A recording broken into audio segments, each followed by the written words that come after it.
Hello, everyone, and welcome back to another one of our post-film discussions here during the Footcandle Film Festival. My name is Alan Jackson, co-director and co-founder of the Film Festival and the Footcandle Film Society. It's kind of the parent organization of this festival. With me across the room, Chris Fry, also co-director and co-founder of the same groups that I just mentioned. So, Chris, how you doing? I'm doing good. I say that, I know how Chris is doing because Chris and I have been in the studio the entire day, just the two of us together managing these live streams instead of spending them with everybody in the theater. But we hope that the virtual environment for the festival has been a positive experience for everybody. We'd love to hear your feedback along the way.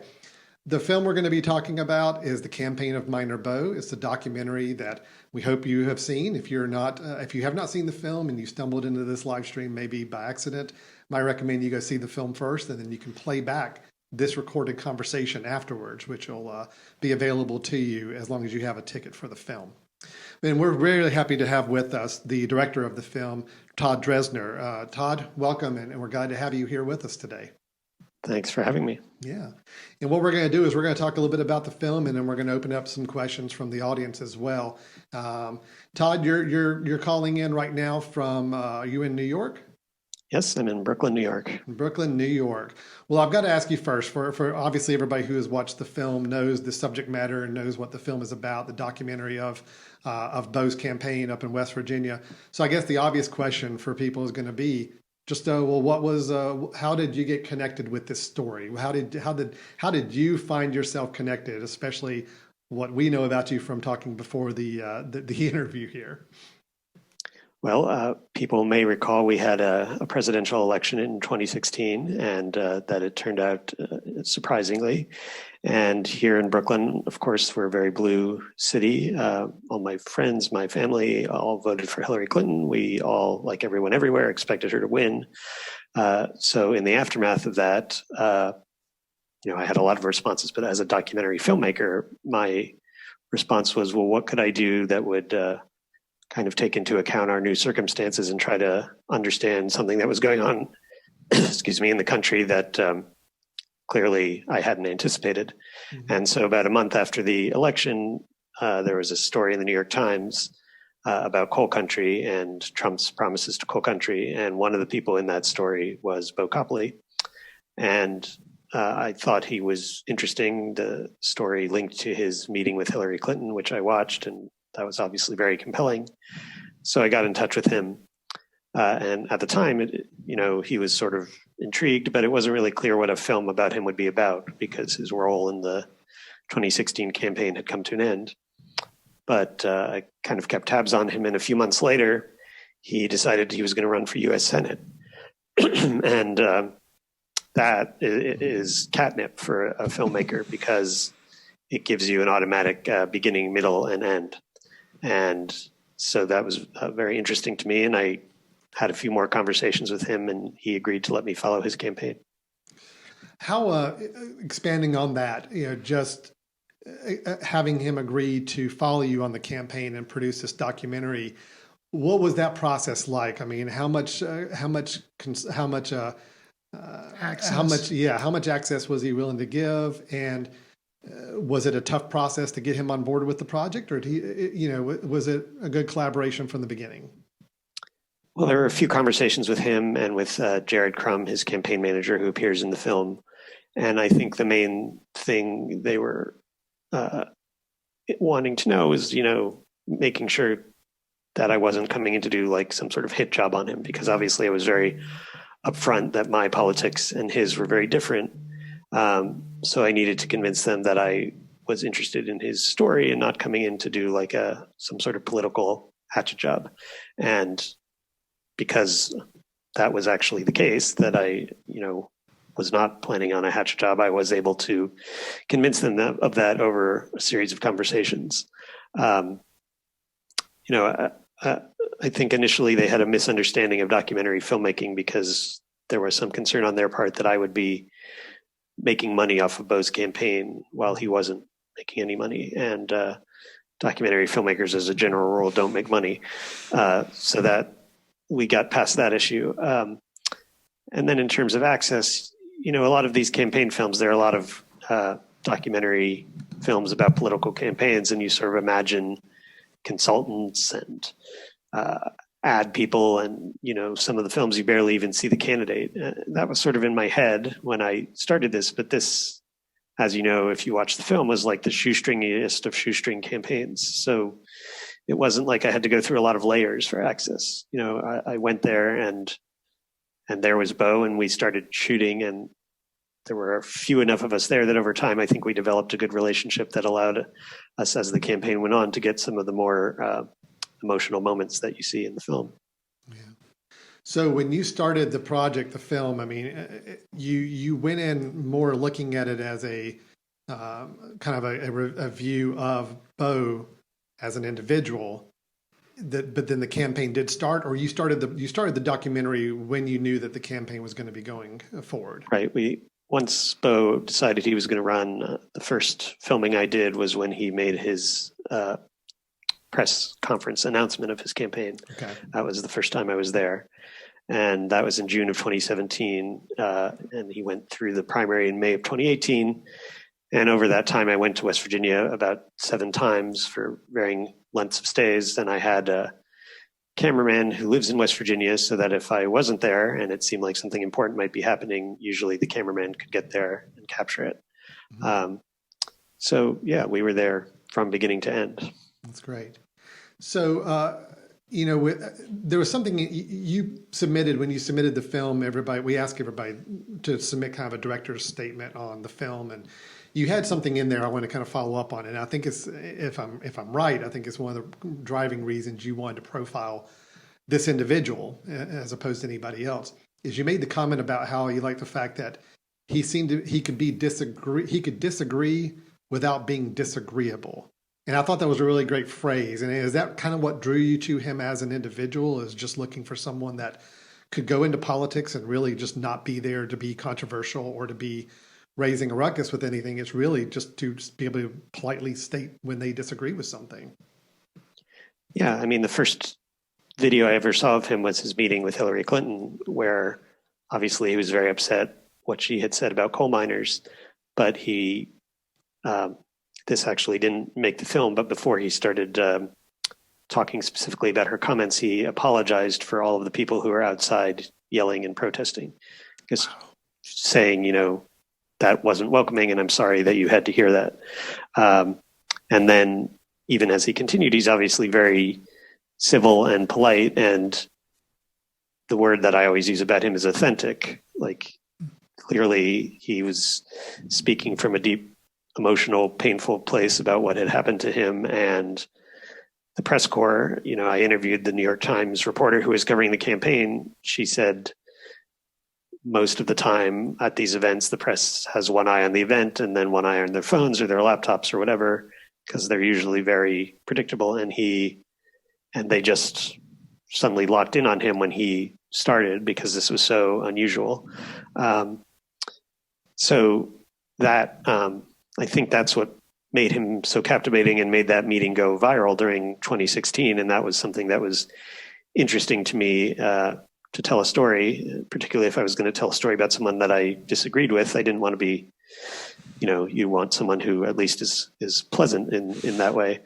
Whether that's a good thing to be as a politician right now is an open question if you look at how his campaign turned out, but it certainly made it a more pleasant experience to make the film. How do you feel Beau felt about the film in the end? Do you feel like he did he seem to feel like it captured the campaign and captured who he was as an individual? I think so. I mean, obviously this is a campaign that did not go particularly well. Mm-hmm. So there are parts of it that Beau doesn't enjoy watching. He said he was going to give some thought to whether he should sing solo in public again. There's a sequence towards the end where he sings in church. And he did a reasonable job, I thought. But, that was one reaction. And there's a sequence at the debate that he attended where all the Republican candidates debated, which I think is a sort of 9-minute encapsulation of what went wrong with his campaign in terms of him not quite having the experience or the personality to take advantage of the opportunities that were in front of him. And that was a pretty brutal sequence to edit, just because by then we were sort of friends, but at the same time, this was what happened. This was the story, and I do have an obligation to the story. So my goal was always to be empathetic to him and his circumstances and to try to tell his story fairly. And I think he feels like I did that. Yeah, that's great. Well, and another aspect of the film, I think I really appreciated thinking about it in terms of a political campaign documentary, is the fact that there was also the scene where he's confronting the radio host about the fact that that radio host has kind of already downplayed him into that second tier of candidates, which, right, is something I do think there's a legit case there about the media sometimes kind of glomming on to the top candidates and really not giving a fighting chance to the ones that maybe are trying to build their base back up. So is that something did you feel like that was an important aspect of the film, something you really wanted to kind of capture, is that level, that idea of a second tier candidate, quote unquote second tier, versus how the media may portray the primary ones? Yeah, well, I think Beau maybe didn't expect that going in because he had gotten so much media attention off of his meeting with Hillary Clinton. And what I think it shows is that the media likes to put you in a box to some extent. And when he was in the box of white working class unemployed coal miner, again, that was catnip to the media in 2016. That category of voter, there were so many stories about them that he just fit right into that. And then when he decided to run for office, he became very different. He's trying to go into a different category, and he didn't meet the criteria for that category. He didn't have any money. He didn't have any experience. He didn't have any staff who could help him. And so I sympathize with him. It was frustrating that he didn't get the media attention. At the same time, I think if he had had a way to plan his campaign a little more, or someone to help him with strategy, that he could have anticipated that. There are candidates who have started off in that situation who have won, or who at least have gotten media attention. And if you just have to develop a strategy, you have to anticipate that that's what's going to happen and develop a strategy to try to deal with it. And I think his strategy was just sort of to wait and hope for the best, and that something would happen that would turn things around and get him the attention he wanted. And that didn't happen. And I think that's why he was so frustrated in that last interview. Yeah, it definitely sounds like it. Chris, do you have any questions to funnel out there for us? Yeah, I was wondering, with documentaries, documentaries are a favorite thing of mine to watch. There's always, hopefully in a point of a documentary, there's a specific scene or passage that really kind of like, okay, that kind of encapsulates the whole documentary and really kind of just seals the deal. And for me, it was that conversation that Beau was having with some gentlemen that obviously, did not like Hillary Clinton. And they, were kind of talking about it. He's like, well, I would just disagree with her. And it was kind of the statement Alan was talking about, how he's trying to be authentic, but yet he's trying to stick with who he is. And he wouldn't say like, oh, I want to, beat her up or what. He's like, nope, I would just disagree with her. That was nice seeing that kind of sealed the deal with the documentary and showing how he was an authentic person. So I thought that was a really good scene to have in there. Along with that, I was kind of wondering, for you, were there scenes that you felt like you were surprised that you were able to capture? And when you did, you're like, okay, that was something that I'm really glad we got. Because, a lot of times with documentaries, you shoot a bunch of stuff and you don't know exactly what you're going to get. But were there scenes that you were really glad that you were able to capture? Well, that scene you mentioned was an interesting one because it sort of redeemed a failed night of filming where he had been at an event and he had heard that a couple of his opponents would be there. And this was before we had filmed anything with his opponents. So I thought it was important to go. And then it turned out at the event that they were not there and that the event organizer didn't give Beau a chance to speak. So it was like, well, this was a waste of time. And then we're walking out of the hotel to drive back to his part of the state. And there were those guys out there and we got this scene. So, the key is always keep the camera running. You never know what's going to happen. The scene where he does the radio interview, I had been talking to him right before that. I knew he was frustrated, but he had never really expressed it like that publicly before. And then he got on that radio interview, and all of his frustrations came out. And I was just sitting right off to the side next to the camera wondering, can you include an 8-minute long interview as a uncut single scene in a film? Because it was just like, here's everything that he was frustrated about the whole time coming out. So you just have to be there as much as you can, and you don't know when the moments are going to come. You just have to hope that the camera is rolling and on the right thing when they do come. Sure. So if you started this kind of the filming process, you started the filming of the documentary when he had kind of set up shop to do the campaign and to start the campaign. So I assume that was in probably spring of that year. It was June of 2017. June, okay. So it was really like right before he filed officially, because I think that's June or July you normally file. So, wow. Okay. So all of this you truly did shoot within the window of the actual campaign he was running. Yeah. Okay. And then about how, I mean, I'm always just kind of curious from a documentary standpoint, how much footage do you think you probably shot on this? Yeah, I have never added it all up, but I think it's somewhere between 50 and 75 hours, which for a documentary is actually relatively low. So I've dealt with more than that. Well, I think given like you said, the natural constraints of the time, where it's like, look, it's going to start here and it's going to stop here. It doesn't go on for a year or 2 years. It's very finite there at that point. Speaking of documentaries, I know, again, we talked beforehand, but you actually have directed another documentary. Was this your second documentary? So after the first one? Yes, this is the second one I directed. All right. So that first documentary, I'm really interested. I'm actually going to announce to our audience how they can find it as well. But can you tell us a little bit about the first documentary you made? Sure.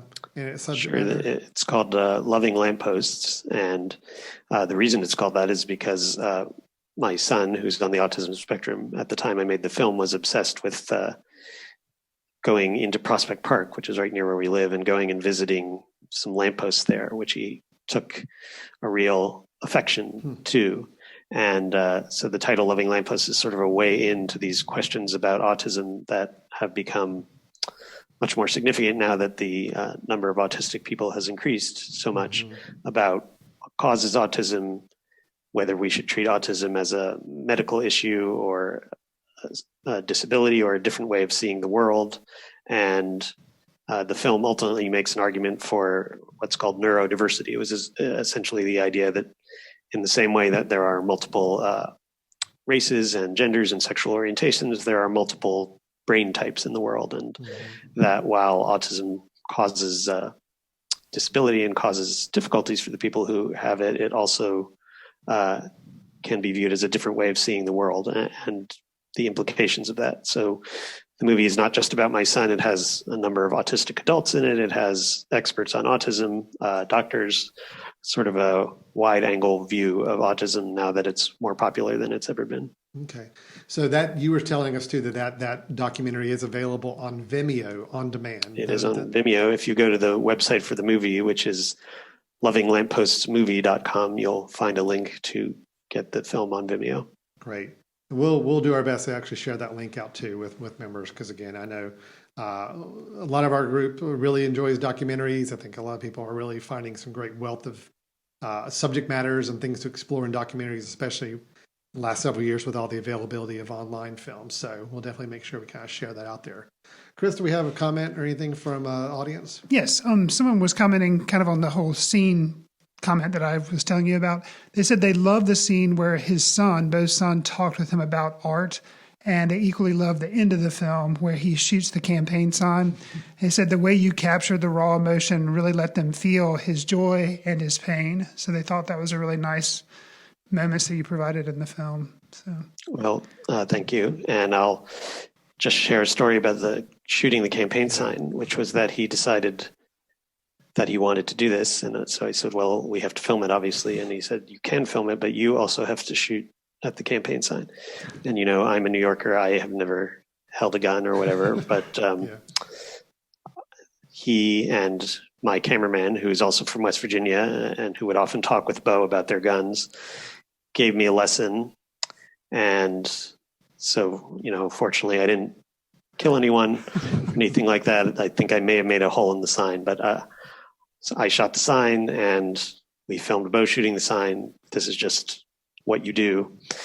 If you need to get the scene and this is what your subject tells you, then that's what you do. That's what you do. And it was his idea to do the shooting of the sign. That was something it was his idea. to do there. It was kind of a little bit of a mental closure for him, I guess. So right. Yeah, that's great. Do you have any projects you're working on going forward? Anything new or that you're? Not yet. This film is still getting out into the world. A shortened version of it is airing on public television stations all over the country, and it's coming out on video on demand October 6th.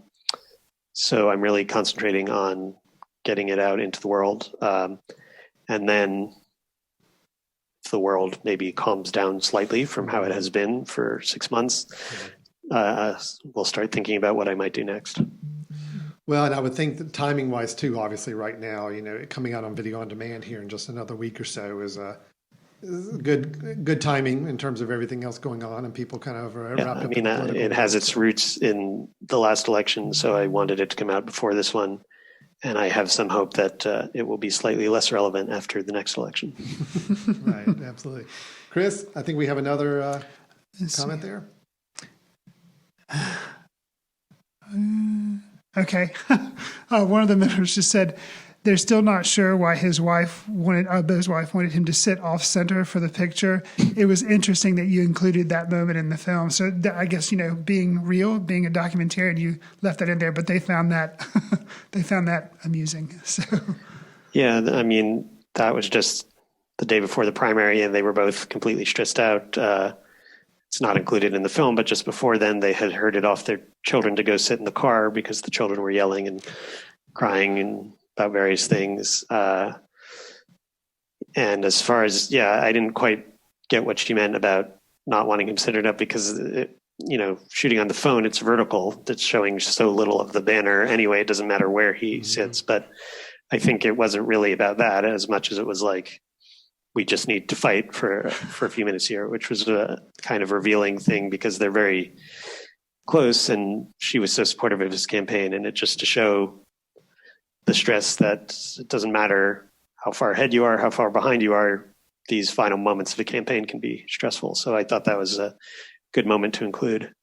Yeah, absolutely. And I think too, just even earlier in the film, them being fairly open about the fact that they had a fight, about talking about whether or not he should go forward with the campaign or not. And it took just kind of more of an external sign to give them some inspiration to do it. But I thought it was some nice frankness you covered and captured with them. So obviously they seem to have a very good rapport with you, or at least a comfort around you as well.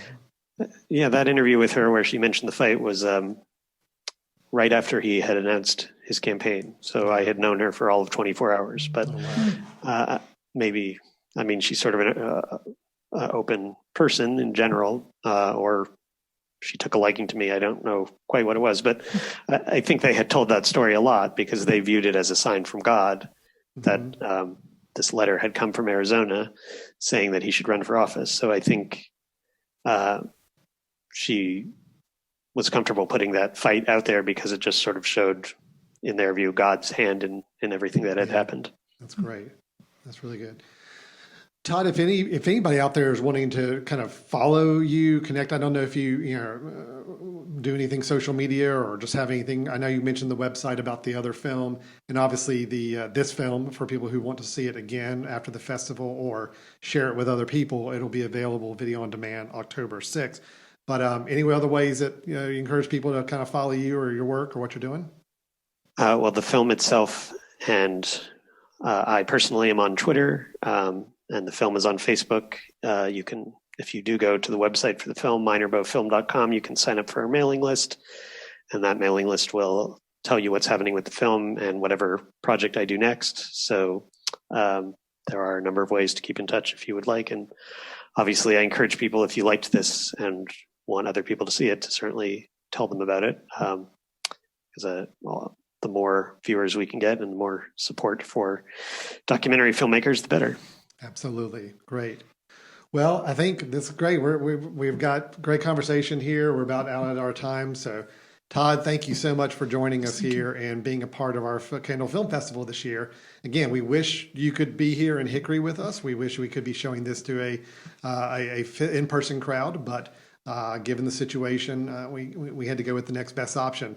Our hopes are, though, any future films you work on or projects or anything, we'd love to have them connected with our festival and hopefully have you make an appearance here in North Carolina. You said you actually had lived in Durham for some time. So there's a connection grew up there, in right? Durham, yes. You grew up in Durham. How long did you live in Durham? Until I was born, until I went to college. So okay. So your whole childhood growing up. My whole childhood in Durham, and my parents are still there now. So I was looking forward to coming to Hickory, but I'm glad you adjusted, and thank you for including the film. Absolutely. Thank you very much, Todd Dresden, with the campaign of Minor Beau. Again, it's available still throughout the entire festival in case you just joined the live stream, but we need to go back and watch the film. And we, of course, have many, many films coming up still throughout the festival. Our next official scheduled screening is our 7 o'clock Friday night short selections. That's typically been what we've always opened the festival with, but we're actually doing it as a kind of our third night of the festival because we started officially on Wednesday this year. But we're still going to do the Friday night opening night film. So we've got about, how many selections are there? Is it 10 or 11 selections, 10 or 11, I think, short films that we'll be showing in about a 90-minute block. And we'll be doing a live Q&A after that is done tonight at about 8:45, I believe, is the time for that live Q&A with several of the filmmakers from those short films. They'll be with us as well. Thank you so much for being a part of the Footcandle Film Festival to everybody out there, and we hope